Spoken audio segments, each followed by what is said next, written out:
जहते नाज़िल थियो कुरान मोहम्मद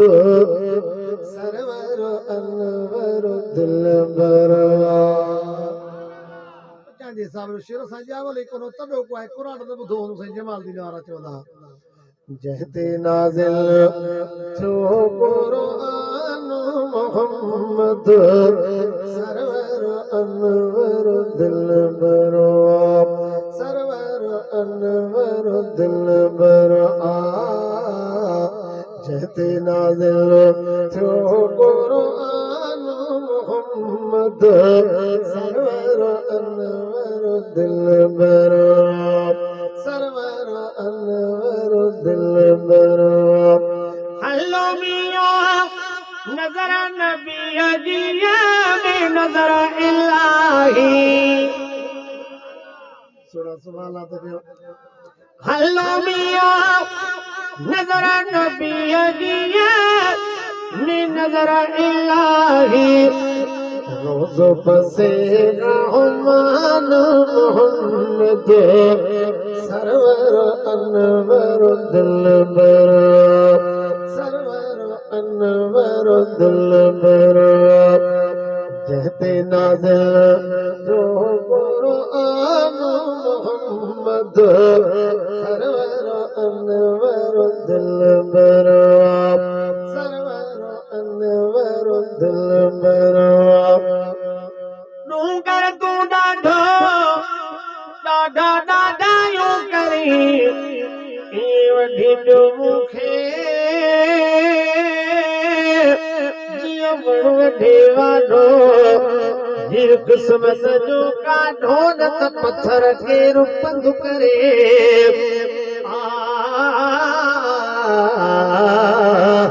ओ कर बाज करीब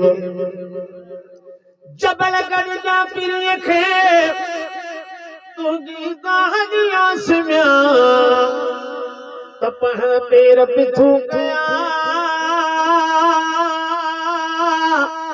तेरियूं छिनियूं तो रमन आई रूह में कदर मुझो गोमिया तवा को कंदी सो मुझे जबल पे जाड़ू करे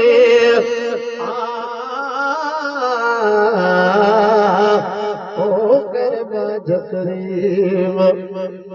हल्लो मियां सिजदन रुतारा सिकन सदाई हल्लो मियां सिजदन रुतारा सिकन सदाई हैरत में हैरान मोहम्मद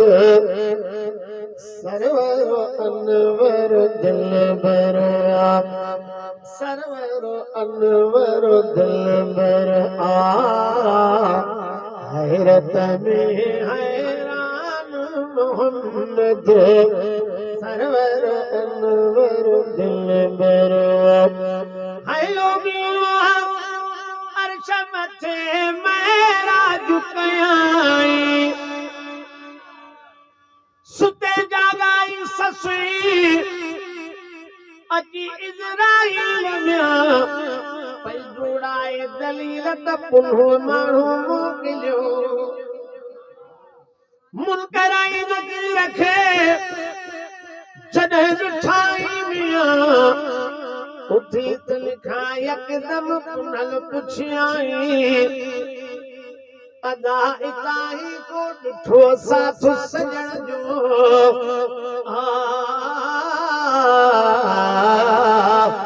ओ कर बाज करीम हल्लो मियां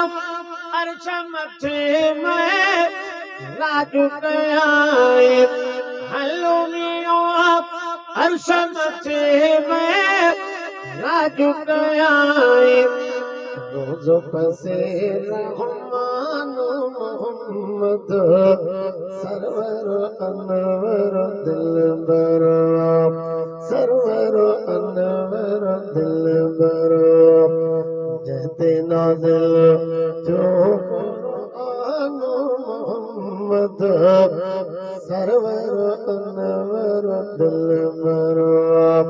सरवर अनवर दिल भरो हलो मियो